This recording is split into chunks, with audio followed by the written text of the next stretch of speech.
I never thought I'd be the kind of person who sneaks into someone's house after they're gone.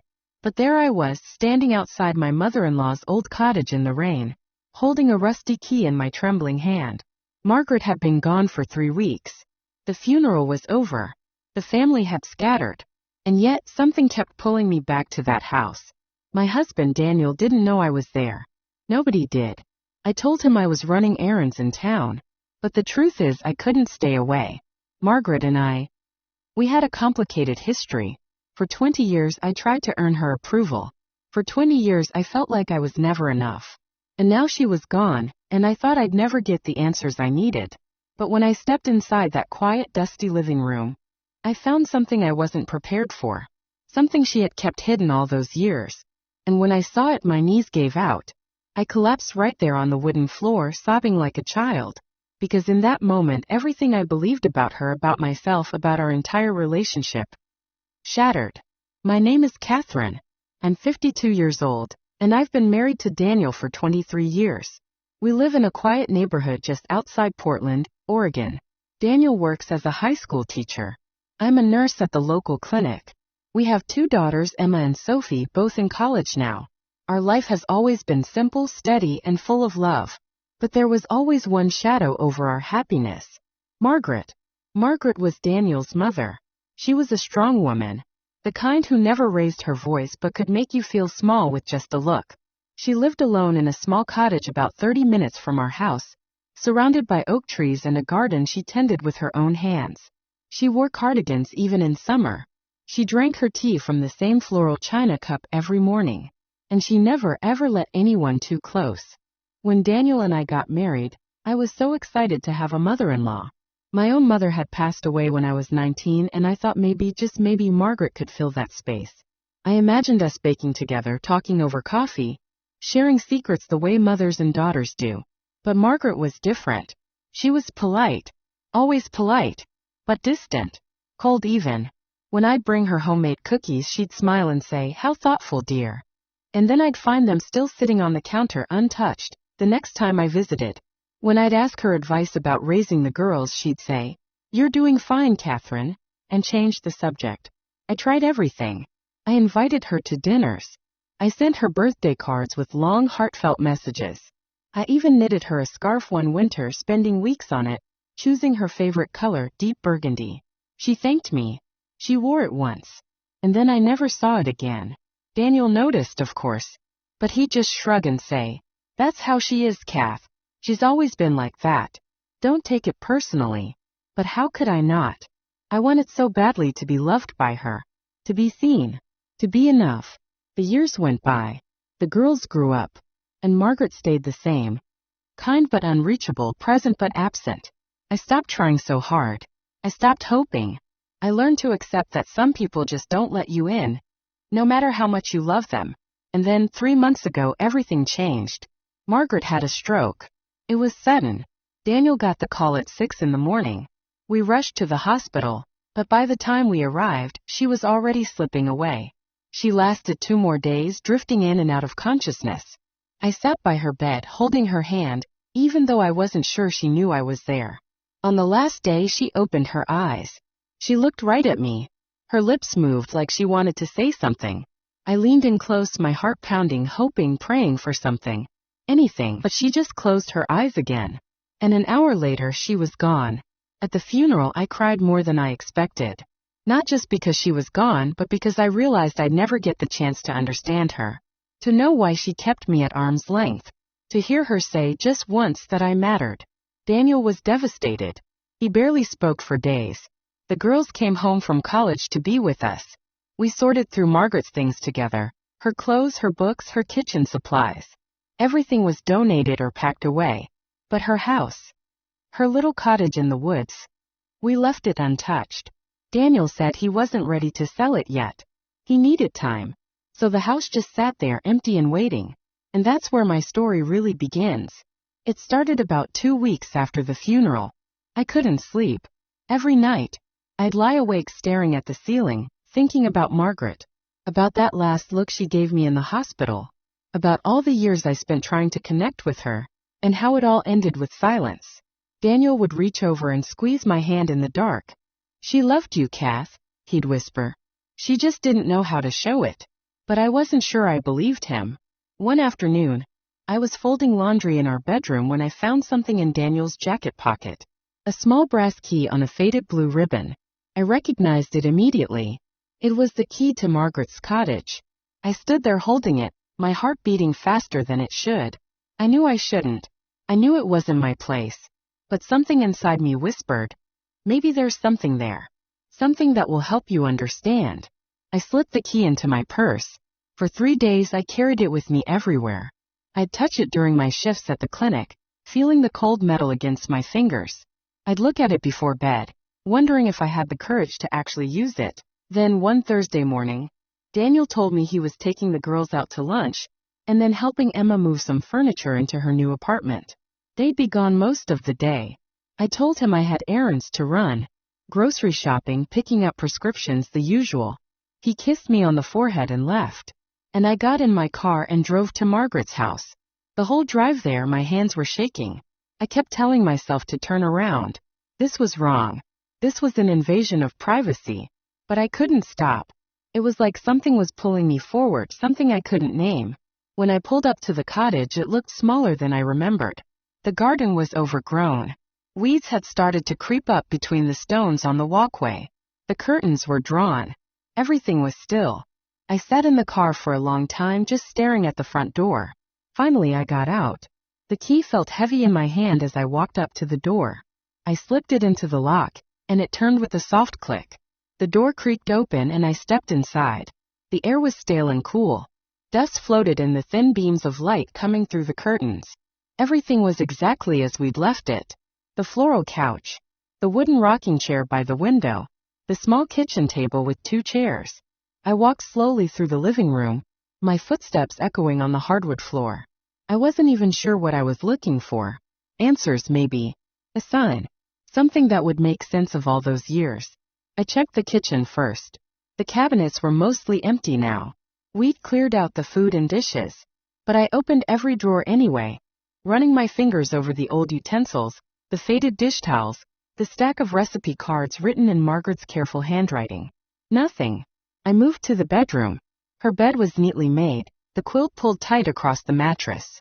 Her closet still had a few dresses hanging inside, simple cotton dresses in soft colors. I touched the fabric and for a moment I could almost smell her perfume. Lavender and soap. I sat down on the edge of the bed and let out a long breath. This was foolish. There was nothing here.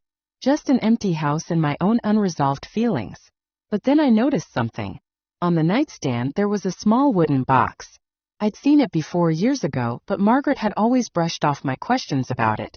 Just old things, she'd say. Nothing important. Picked it up. It was heavier than I expected.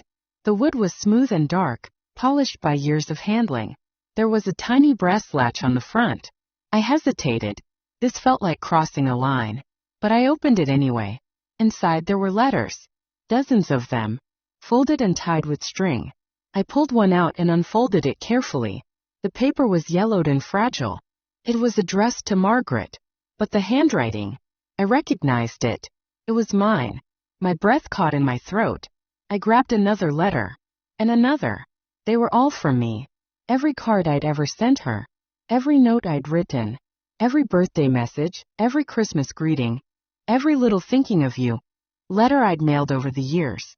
She'd kept them all. I started to cry. Not loud, just quiet tears rolling down my cheeks. I thought she'd thrown them away. I thought they didn't matter to her. But she'd saved every single one. I dug deeper into the box. There were photographs too. Pictures of Daniel and me on our wedding day. Pictures of the girls as babies. A photo of me holding Sophie in the hospital, smiling despite my exhaustion. And tucked beneath them, a small newspaper clipping. An article from the local paper about a fundraiser I'd organized at the clinic 3 years ago. She'd been paying attention. All along she'd been paying attention. But there was more. At the very bottom of the box, beneath everything else, there was a folded piece of paper. Newer than the others. I opened it slowly, my hands trembling. It was a letter. Written in Margaret's handwriting. And it was addressed to me. "Dear Catherine," it began. I couldn't read any further. Not yet. My heart was pounding too hard. I stood up, clutching the letter to my chest, and that's when I saw it. The closet door was slightly ajar, and inside, pushed toward the back, was something covered with a white sheet. I walked over and pulled the sheet away, and that's when I fell to my knees. Beneath that sheet was a quilt, but not just any quilt. It was the most beautiful thing I'd ever seen. Squares of fabric in every color, soft blues, warm creams, deep burgundy, pale yellow. Each square was carefully stitched, the edges perfect, the patterns intricate. It must have taken years to make. But it wasn't the beauty that broke me. It was what was on it. Each square told a story. Our story. There was a square made from the fabric of my wedding dress. I recognized the lace immediately. Another square was from one of Emma's baby blankets, the yellow one with tiny ducks that she'd carried everywhere as a toddler. Another was from Sophie's first Easter dress, the pink gingham one Margaret had insisted on buying for her. I ran my fingers over the squares, barely able to breathe. There was fabric from Daniel's old high school letterman jacket, a piece of floral cotton from a dress I'd worn to a family barbecue 10 years ago, a square cut from the scarf I'd knitted for her, that deep burgundy scarf I thought she'd never cared about. She'd cut a piece from it and sewn it into this quilt. My hands were shaking so badly I could barely hold the fabric. I pulled the quilt out of the closet and spread it across the bed. It was large, meant for a queen-sized bed, and every inch of it was covered in memories. In the center, she'd embroidered words in delicate gold thread. Family is not blood. It is love. I collapsed onto the floor beside the bed, holding the edge of the quilt against my face, and I sobbed. Deep, heaving sobs that came from somewhere I didn't know existed inside me. All those years I thought she didn't care. I thought I was invisible to her. But she'd been collecting pieces of our lives, stitching them together with her own hands, creating something that would last forever. And she'd never told me. I don't know how long I sat there crying. Time seemed to stop. The rain had started outside, tapping gently against the windows. The cottage was silent except for my ragged breathing and the sound of my own heartbreak. Finally, I remembered the letter. I wiped my eyes and unfolded it with trembling fingers. Margaret's handwriting was shaky. She must have written this near the end, when her hands weren't as steady. I began to read. Dear Catherine, if you're reading this, then I'm gone. And if you found this quilt, then maybe you've also found the courage I never had. I need to tell you something I should have said 20 years ago. I'm sorry. I'm sorry I was cold. I'm sorry I kept you at a distance. I'm sorry I made you feel like you weren't enough, because the truth is, you were always more than enough. You were everything I wished I could be. You need to understand something about me, Catherine. I was raised by a mother who never showed affection. In my family, love was something you felt but never spoke. Hugs were awkward. I love you was something people said in movies, not in real life. When I married Daniel's father, I tried to be different. I tried to be warmer. But Robert, he left when Daniel was only 8 years old. He told me I was too cold, too distant, that living with me was like living with a stranger. And maybe he was right. After he left, I built walls. I told myself I didn't need anyone. I raised Daniel on my own, and I was proud of that. But I never learned how to let people in. I never learned how to show love the way other people do. And then you came along. You were so warm, Catherine. So open. So full of life and kindness. You'd walk into a room and light it up. You'd hug people like it was the most natural thing in the world. You'd say, I love you, without hesitation. And I didn't know what to do with that. I wanted to hug you back. I wanted to tell you how proud I was of the mother you became, of the wife you were to my son, of the woman you are. But every time I tried, the words got stuck. The gestures felt forced. I was afraid you'd see right through me, and realize I didn't know how to love properly. So I stayed quiet. I stayed distant. And I hated myself for it. But I was always watching, Catherine. I saw everything. I saw how you stayed up all night when Emma had croup, rocking her and singing even though you were exhausted. I saw how you worked double shifts at the clinic so Daniel could take those extra classes for his teaching certification. I saw how you made our family whole. Every card you sent me I read a dozen times. Every gift you gave me I cherished. That scarf you knitted, I wore it every single day that winter. I just didn't want to wear it out, so I put it away when you visited. Silly, I know. I started this quilt the year you and Daniel got married. Every time we had a family gathering, every birthday, every holiday, I'd save a little piece of fabric. Something that reminded me of that day. Of you. Of us. I told myself I'd give it to you someday. Maybe for your anniversary. Maybe when the girls graduated. But I kept waiting for the perfect moment. And I was too afraid you wouldn't understand what it meant. This quilt is my love letter to you, Catherine. Every stitch is an I love you. I never said out loud. Every square is a moment I treasured, even if I didn't show it. You are the daughter I never had. You are the light in our family. And I'm so sorry I never told you that when I had the chance. Please forgive me for my silence. And please know that you were loved. You are loved. You always will be. With all my heart. Margaret. I read the letter 3 times, tears streaming down my face, my throat tight with emotion. All those years. All that pain. All that wondering. And she'd loved me the whole time. She just didn't know how to say it. I sat there on the floor of her bedroom, holding that letter and that quilt, and I felt something shift inside me. The anger I didn't even know I'd been carrying. It just melted away. The hurt, the resentment, the feeling of never being good enough. It all dissolved. She'd been just as scared as I was. Just as broken. Just as human. And she'd loved me the only way she knew how. I folded the letter carefully and placed it back in the wooden box with all the others. Then I gathered the quilt in my arms and held it close, breathing in the faint scent of lavender that still clung to the fabric. Outside, the rain was falling harder now. I could hear it drumming on the roof, washing everything clean. And for the first time in 20 years I felt at peace. I stayed in that cottage for over an hour, just sitting on Margaret's bed, wrapped in the quilt she'd made for me. I cried until there were no more tears left. And then I just sat in the quiet, feeling her presence all around me. The rain eventually stopped. Pale sunlight began to filter through the curtains, casting soft shadows across the room. I carefully folded the quilt and placed it in a large bag I found in the hallway closet. I put the wooden box of letters beside it. These were coming home with me. Before I left, I walked through the cottage one more time. But this time I saw it differently. The rocking chair by the window, I remembered Margaret sitting there, watching through the glass whenever we'd visit, her face lighting up just slightly when the girls would run up the walkway. The kitchen table. I could picture her there, reading the cards I'd sent, maybe smiling at something I'd written. She'd been there all along. I just hadn't known how to see it. I locked the door behind me and drove home slowly, my mind still spinning. I wasn't sure how to tell Daniel. I wasn't sure if I even could explain what had happened without falling apart again. When I pulled into our driveway, his truck was already there. I checked my watch. I'd been gone for nearly 3 hours. I took a deep breath, grabbed the bag with the quilt and the box, and walked inside. Daniel was in the kitchen making coffee. He turned when he heard me come in, a smile on his face. "Hey, how were the errands? We just got back ourselves. Emma's apartment is finally..." He stopped mid-sentence when he saw my face. "Kath, what's wrong? Have you been crying?" I set the bag down on the kitchen table. My hands were shaking again. "Daniel, I need to show you something. And I need to tell you where I really went today." His expression shifted from concern to confusion. "What do you mean? Where did you go?" "I went to your mother's house." He was quiet for a moment.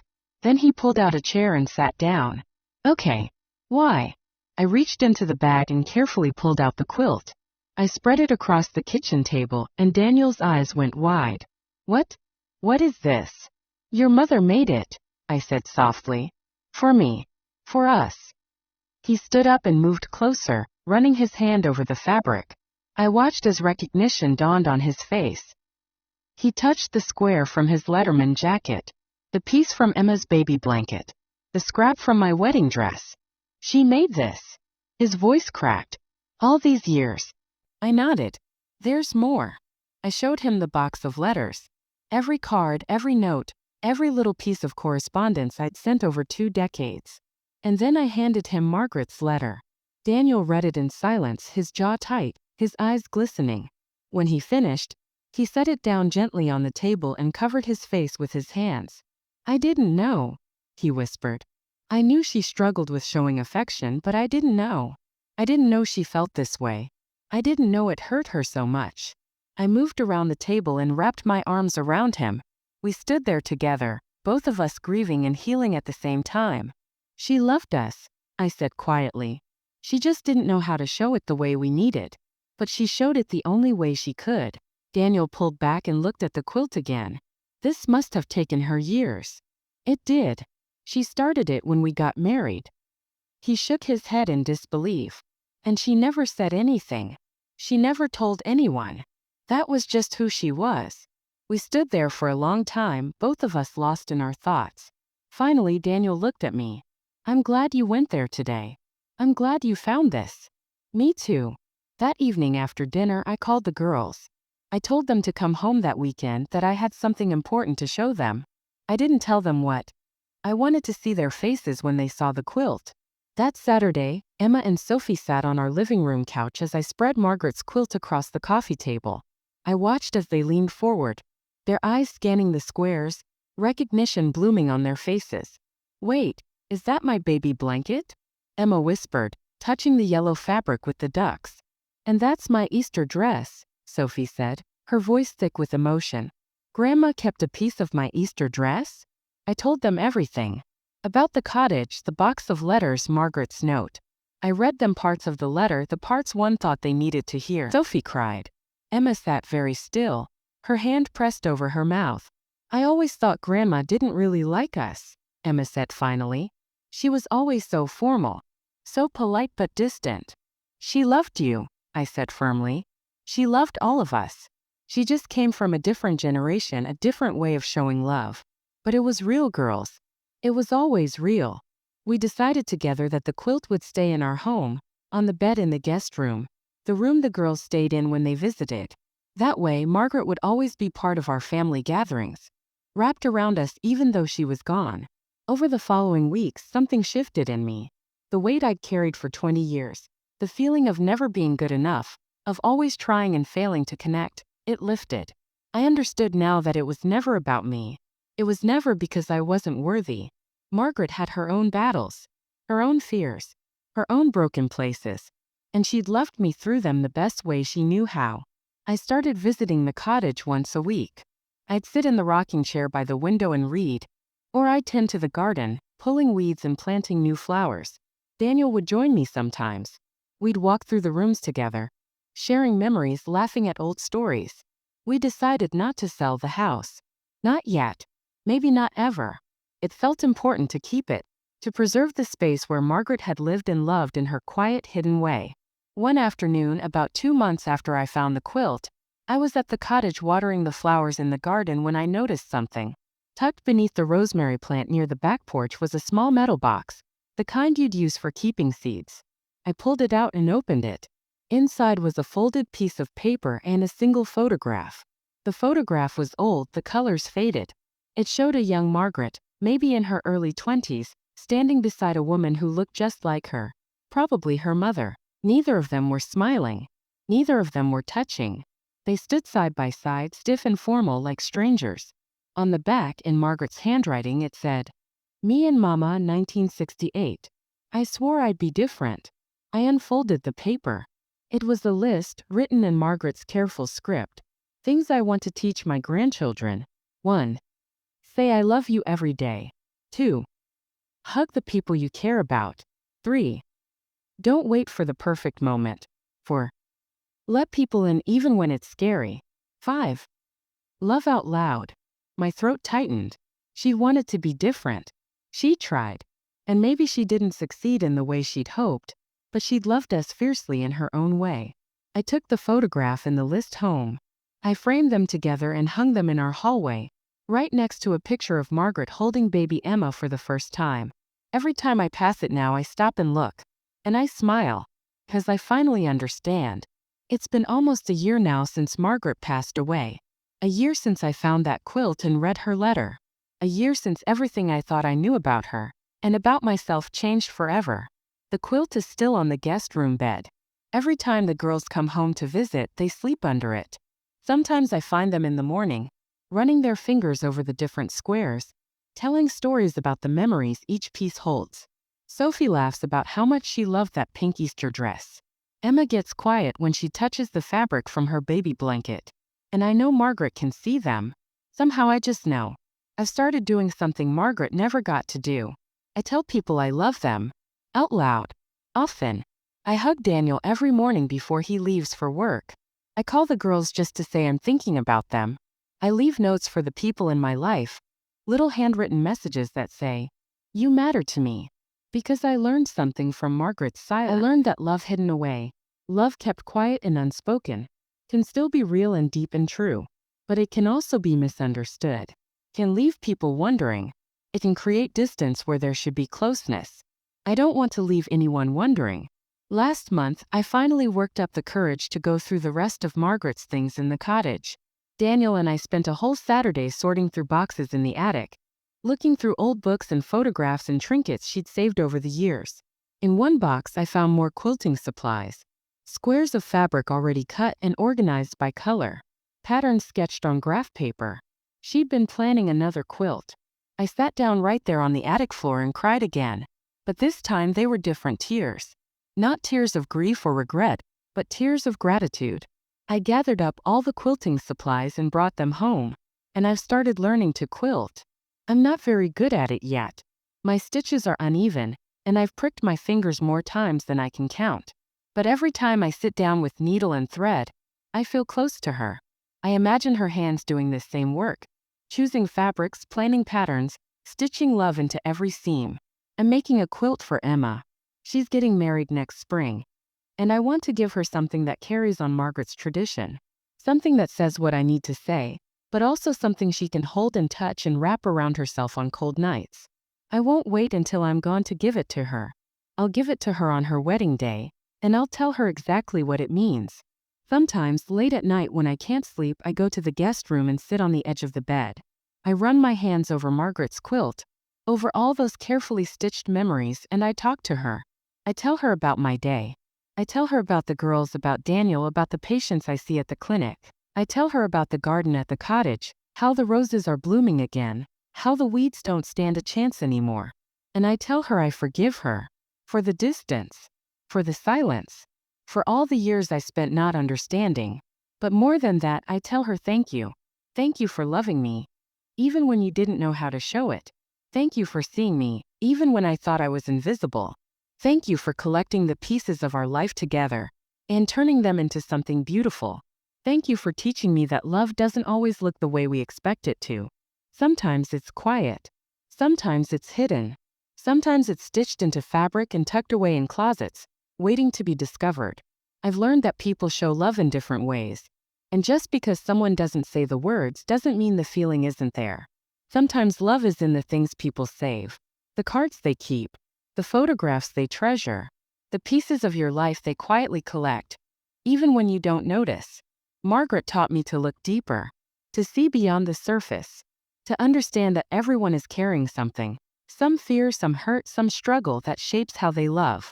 And she taught me that it's never too late to understand, never too late to forgive, never too late to say thank you. I still miss her. I wish I could have told her all of this while she was still here. I wish I could have wrapped my arms around her and said, "I understand now, and I love you too." But maybe in some way she knows. Maybe when I sit with her quilt, when I work on my own quilting projects, when I tend to her garden and keep her house warm and alive. Maybe that's my way of saying it. Maybe that's my love letter back to her. If you're reading this or listening to this story, I hope you'll take something from it. I hope you'll look at the people in your life, especially the ones who seem distant or hard to reach, and try to see what they might be hiding. Try to understand that their silence might not mean they don't care. It might just mean they don't know how to say it. And if you're someone who struggles to show love, who keeps feelings locked inside, who finds it hard to say the words or make the gestures, please don't wait. Don't let fear or pride or old wounds keep you from letting people in, because someday you might not get another chance. And the people you love deserve to know. They deserve to hear it. They deserve to feel it while you're still here to give it. Life is short. Love is precious. And the perfect moment you're waiting for? It's right now. Margaret taught me that. And I'll spend the rest of my life honoring that lesson. Thank you for listening to my story. And if there's someone you love, tell them today. Don't wait. Don't hide it away in boxes and quilts and silent gestures. Say it out loud. Let them know. Before it's too late.